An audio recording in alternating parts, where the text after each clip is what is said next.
আমি পরশু পেলাম আল্লামা মামুনুল হক একজন বড় মুহাদ্দিস এবং আমার খুব অন্তরের মানুষ।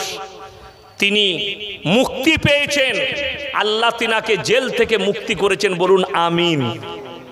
আল্লাহ তিনাকে সুস্থতা দান করুক।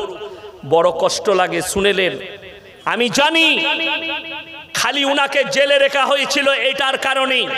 হাসিনা জানতো জেলের বাইরে যদি এই লোকটা থাকে আমার গদি চলে যাবে, যার কারণে আল্লামা মামুনুল হককে জিতার পরে এতদিনে তিনাকে জামিন দিয়েছে। সব মিথ্যা কেস দিয়েছে। এই যারা মিথ্যা কেস দিয়েছে শুনে যান, যদি কেউ উকিল থাকে অ্যাডভোকেট থাকে তারা শুনবেন, কেউ যদি মিথ্যা কেস লড়ে আল্লাহর কসম করে বলছি কিয়ামতের দিনে ফেরে পড়ে যাবে। সেই উকিল যদি তাহাজ্জুদ গুজার হয় পেরুবার রাস্তা পাবে না। কেউ যদি সত্যিকারী মার্ডার করে থাকে আর তাকে যদি বাঁচাবার চেষ্টা করে, সে যদি মুসলমান নিজেকে দাবি করে, সেই উকিল কিন্তু পেরুবার রাস্তা পাবে না।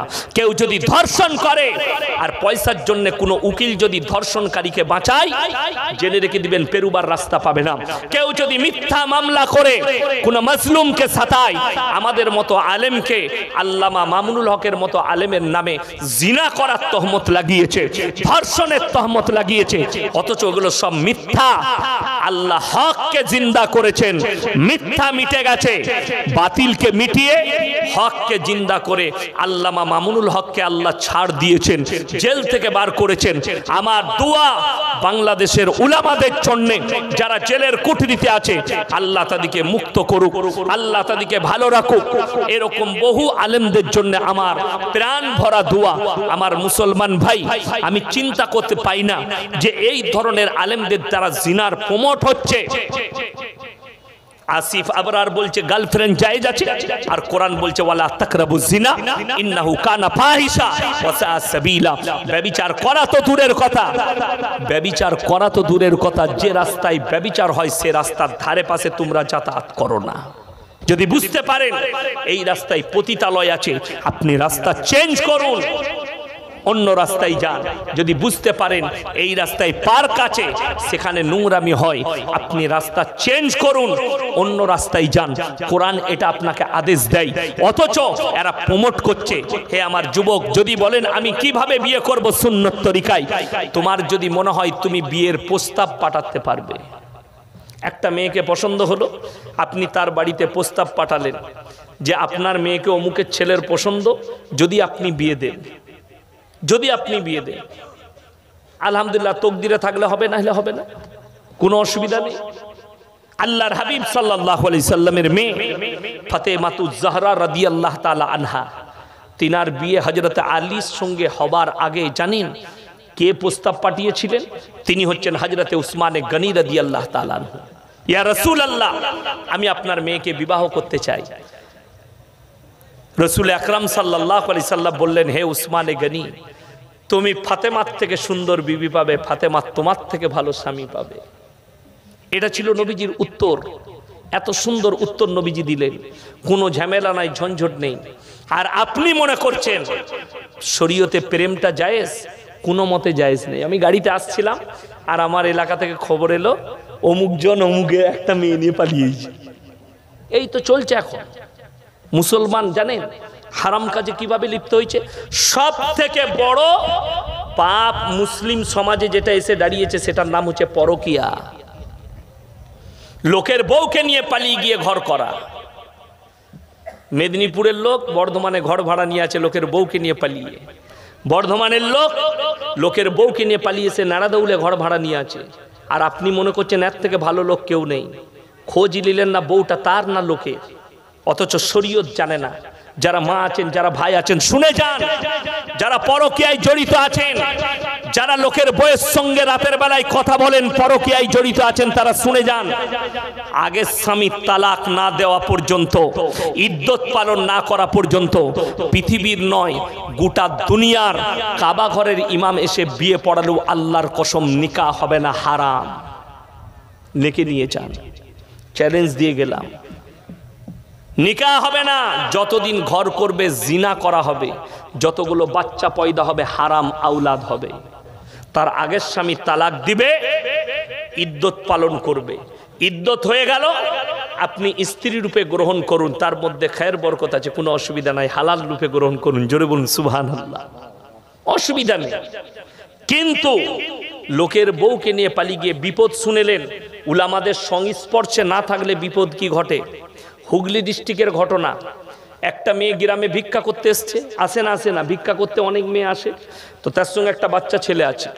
সে বেচারা গ্রামে গ্রামে ভিক্ষা করছে।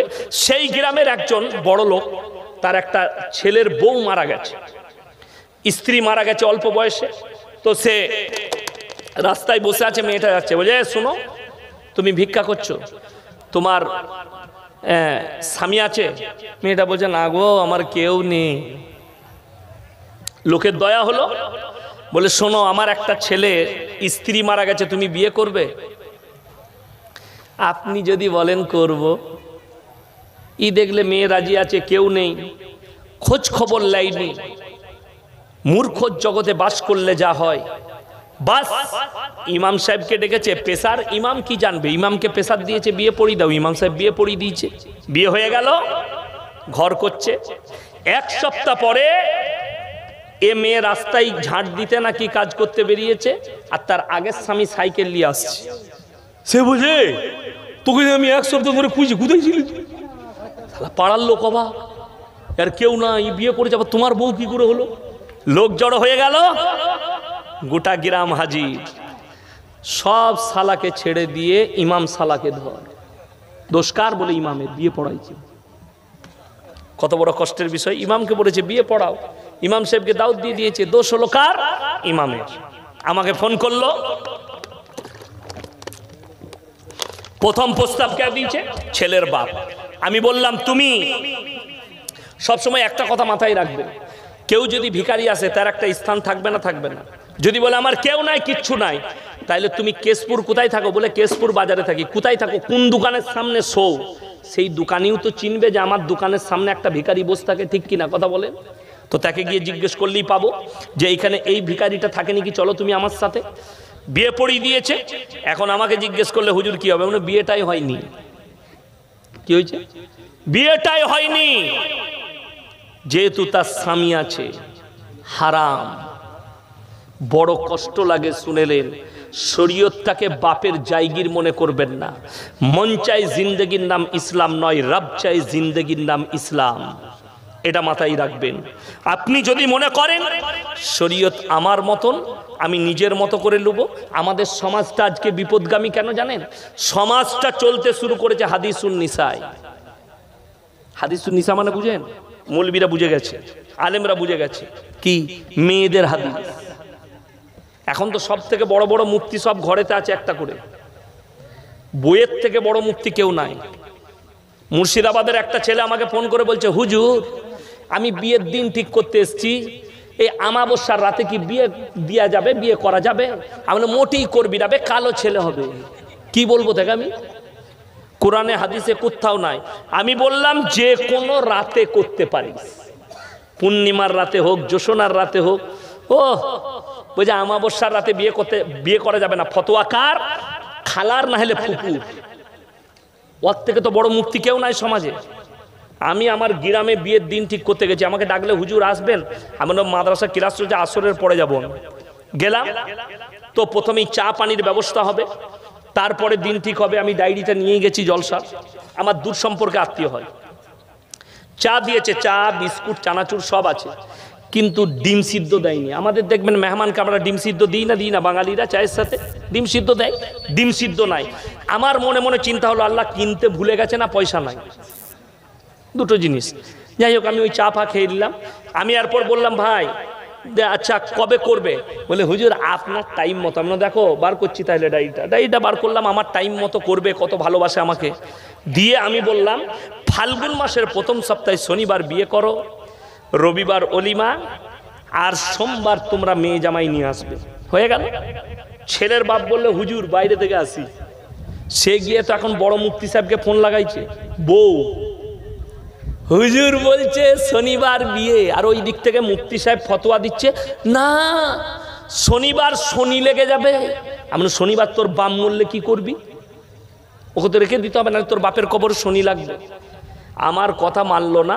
সোমবার বিয়ে, মঙ্গলবার অলিমা, বুধবার মেয়ে জামাই নিয়ে যাবে।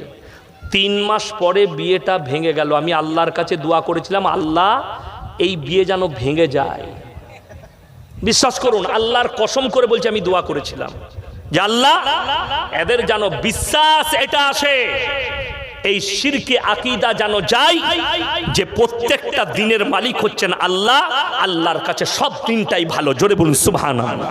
শনিবার রবিবার নেই, সোমবার করেছে, বিয়েটা ভাঙলো। আমি বললাম এরপর বল যে এই শনিটা লাগলো কোথায়? এটা তো শনিবার ছিল না, সোমবার ছিল, শনিটা লাগলো কোথায়, বিয়েটা ভাঙলো? বাড়িতে এলাম, আমার স্ত্রীকে জিজ্ঞেস করলাম, হ্যাঁ গো ডিম দেয়নি কেন? বলে তুমি জানো না? এমন না তো। বলে মেয়েরা বলে ডিম দিলে বিয়ে ভেঙে যাবে, বিয়ের দিন থেকে ডিম দিলে বিয়ে ভেঙে যাবে। আমি বলি হ্যালো, ডিমের পাওয়ার এত কি করে হলো?